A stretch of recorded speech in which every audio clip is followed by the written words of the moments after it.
Rachel, you've been going around the whole country, and then you've been also interacting with the community.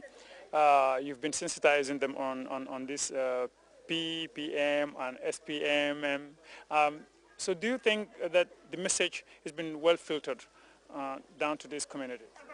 Yes, I believe it's well filtered because like even when we sensitize and give them a break, you see the community participating and even contributing towards what we're giving them.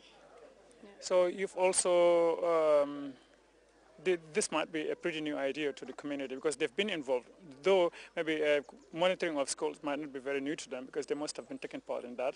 But then this concept of at least bringing the community involved in the assessment or in the monitoring of external exams results particularly might be something new to them. So are you really optimistic that the introduction of this will bring about some change in the form of community school partnership, and then it will have that kind of impact on the desired impact on the outcome of the examinations? Are you sure that this is a very viable idea?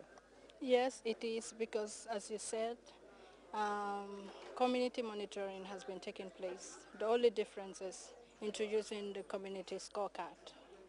And I believe it will have a very good impact because in countries where it has been implemented, the impact have been realized. And those countries have a similar educational system as we are. And I believe it would have an impact since it has an impact in those countries. I think it is very, very, very, very important. And simply because if the teachers and the heads, we don't own the school. The school is totally owned by the community.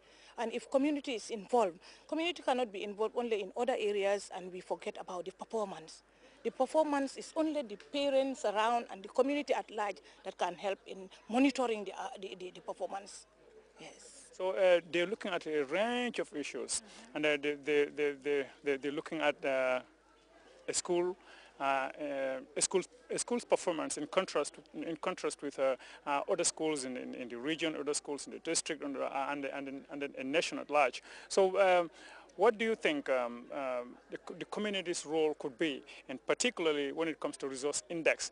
How do you think they could contribute in that respect? Well, I think we might need to remind you that when we talk about resources, it's not only maybe money that they need to give to the school. I know, like when we are talking about performance, the students in the school, the parents sending the students in the school, this coming into the school to monitor the students, knowing that they are coming to school for the attendance and coming to school to take care of their kids in every way, I think is very important.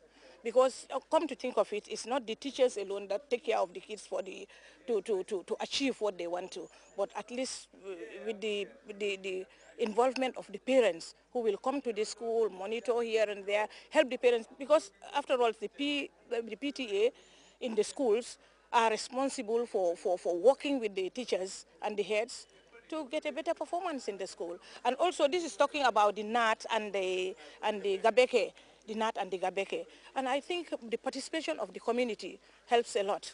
Yes. Thank you so very much for the time that we've taken to speak with us. Thank you, Jamal.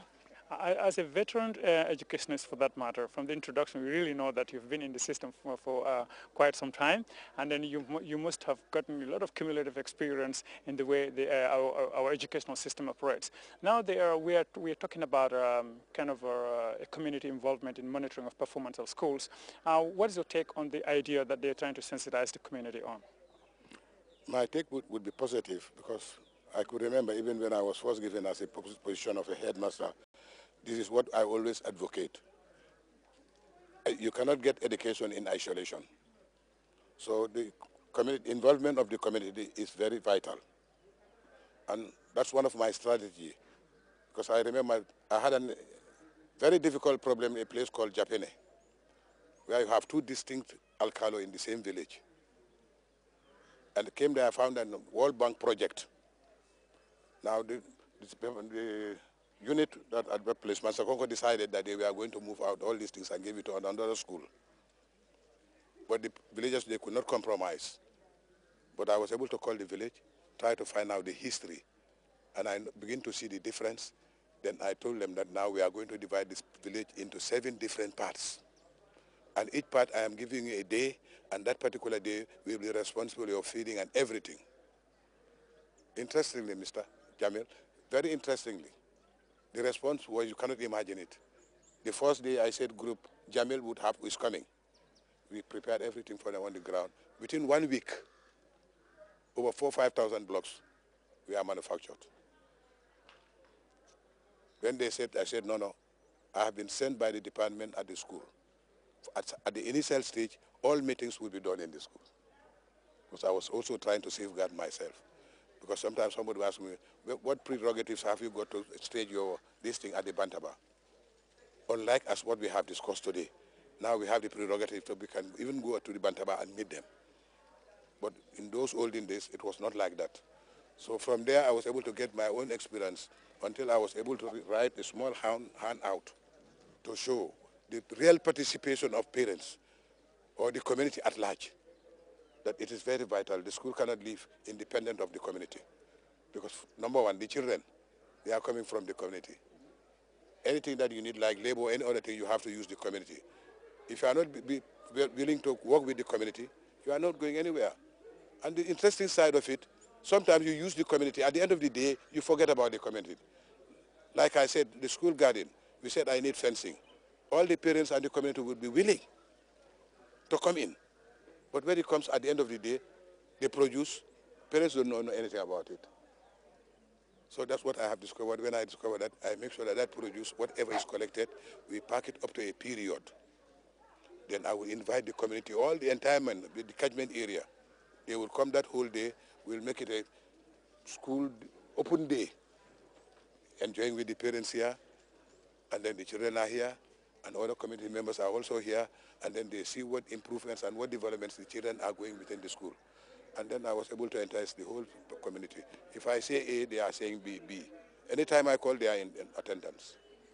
So I feel that it is very important that we need the community. They are indispensable. Thank you so much, sir, for the time that you've taken to share your experience with us. Thank you very much. The schools are set for communities and are located within these communities. Reason would teach us that for the maximum utilization and effective functioning of schools could not be achieved in the absence of full community participation. So communities then need to realize that the schools need them as much as they need schools, that the quality everyone expects in schools in terms of performance requires their unalloyed involvement with regards to their time and resources.